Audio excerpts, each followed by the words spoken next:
Friends, నేను చెప్పేవన్నీ ఇంపార్టెంట్గా.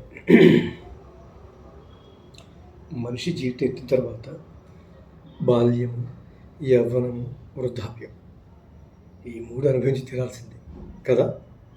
మనమే కాదు, ప్రతి ప్రాణికోటి అంతే, చెట్లు కూడా అంతే. ఇంత ముక్క కాదు కాచి పూచి చనిపోతుంది, ఎండిపోతుంది మెల్లిమెల్లిగా. అలాగే మనిషి జీవితంలో సుఖాలు, కష్టాలంటే రకరకాలు ఉంటాయి. కష్టాలు హాస్పిటల్ పాలవచ్చు, రకరకాల ఎన్నో కష్టాలు ఉంటాయి. అంగాలు పోవచ్చు, ఏదైనా రకరకాలు జరగవచ్చు. యోగం, భోగం, నరకం, యోగం. భోగం, యోగం, నరకం. యోగం అంటే యోగి, విరక్తి వైరాగ్యాలు కలిగింది, అది భగవత్వం. అది ఈ విరక్తి వైరాగ్యాలు స్టార్టింగ్లోనూ కలగచ్చు, పెళ్ళైన తర్వాత కొంతకాలం తర్వాత పిల్లలతో కలగచ్చు, భార్యతో కలగచ్చు, సమాజంతో కలగచ్చు, తనకి తానే కలగచ్చు. విరక్తి వైరాగ్యాలు కలగచ్చు. ఏమిటి సంసారాలు, ఏమిటి బంధాలు చెప్పి తను వెళ్ళిపోవచ్చు. అది కూడా ఒక అదృష్టమే. ఆదిలో కలగటం, మధ్యలో కలగటం, అంచులో కలగటం, ఏదైనా నిలబెట్టుకోవడం గొప్ప. చివరి శ్వాస పోతున్నప్పుడు కూడా నాకు ఈ జన్మలొద్దు, జన్మరాహిత్యం కావాలి, పరమేశ్వరుడే నాకు సర్వాంతర్యం, అయినా నాకు కావాలని చెప్పి అనుకున్న వాడికి అదృష్టం. ఆదిలో పుట్టినా, మధ్యలో పుట్టినా, చివరి పుట్టినా అది కావాలి. సంకల్పం లోపం ఉండాలి, లేకపోతే కష్టం. అందుకని మనిషి జన్మెత్తిన తర్వాత ఈ కష్టాలు ఖచ్చితంగా పడి తీరవలసిందే. విరక్తి వైరాగ్యాలు ఖచ్చితంగా వచ్చి తీరవలసిందే. ఎప్పటికైనా సరే భోగాలు అనుభవించాల్సిందే, నరకాలు అనుభవించాల్సిందే. ఇది చేస్తాం. అందుకని వీటన్నిటికన్నా ఉత్తమమైన ముందుగా తెలుసుకుని, ముందుగానే దివ్య దృష్టితో, అంటే దివ్య దృష్టి అంటే మళ్ళాట వాడికి ఉండదు. దాన్ని future tense, past future tense అనుకుంటాం కదా. అలాగే దీనికి ఇది చేస్తే ఇది జరుగుతుంది, ఇది చేస్తే ఇది వస్తుంది అని మనకు ఆటోమేటిక్ తెలిసిపోతుంది. అందుకని వాడి జోలికి వెళ్ళకండి. ఎక్కువ భోగాలు అనుభవిస్తే ఖచ్చితంగా కష్టాలు పడి తీరవలసిందే. ఇది నేను చెప్పట్లేదు, శాస్త్రాలు చెప్తున్నాయి. అనేక నరకాలు, పునర్జన్మ ఎత్తి తీరవలసిందే.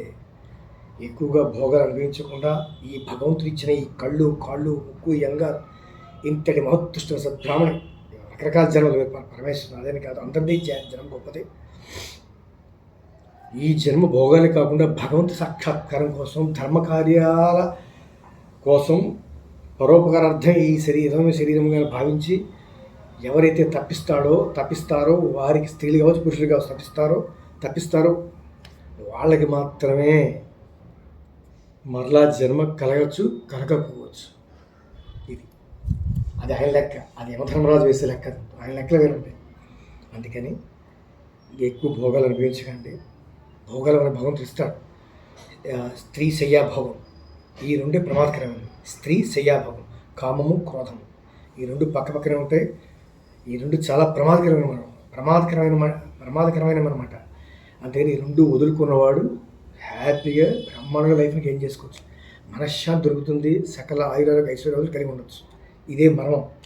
కామ, క్రోధాన్ని జయించుకోవాలి. ఈ రెండు జయించేవాడే చాలా గొప్పవాడు, జ్ఞాని కావచ్చు. ఓకేనా ఫ్రెండ్స్, చాలా కేర్ఫుల్గా ఉండాలి.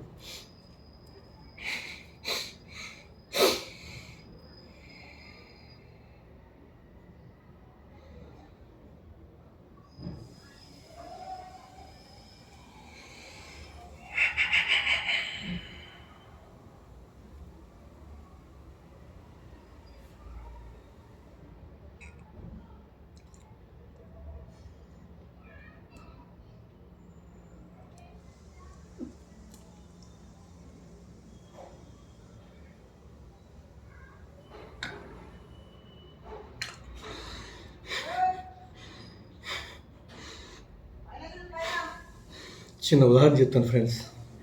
మనకి భగవంతుడు అన్నీ ఇచ్చాడు. తినడానికి సిరి సంపదలు, ఎన్నో రకరకాల భోగాలు అనుభవించడానికి అన్నీ ఇచ్చాడు. ఎక్కువగా అనుభవిస్తే, ఉదాహరణకు ఎక్కువగా డైలీ తినేస్తూ ఉంటే మన పొట్టలో అడుగుదల శక్తి, కెపాసిటీ తగ్గిపోతుంది.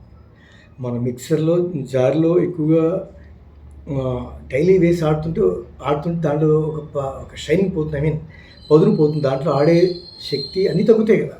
అలాగే మన లివర్లో కూడా, మన ఈ మానవ శరీరంలో కూడా అన్నీ తగ్గుతాయి. అందుకని భోగాలు, స్త్రీ శయ్యా భోగాలు, ఇవన్నీ కూడా మానుకుని జాగ్రత్తగా లిమిట్గా ఉండండి.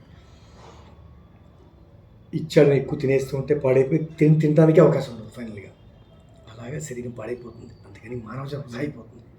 అలా కాకుండా అన్నీ లిమిట్గా ఉండి ధర్మాల్ని గమనించి సన్మార్గంలోకి వెళ్ళండి.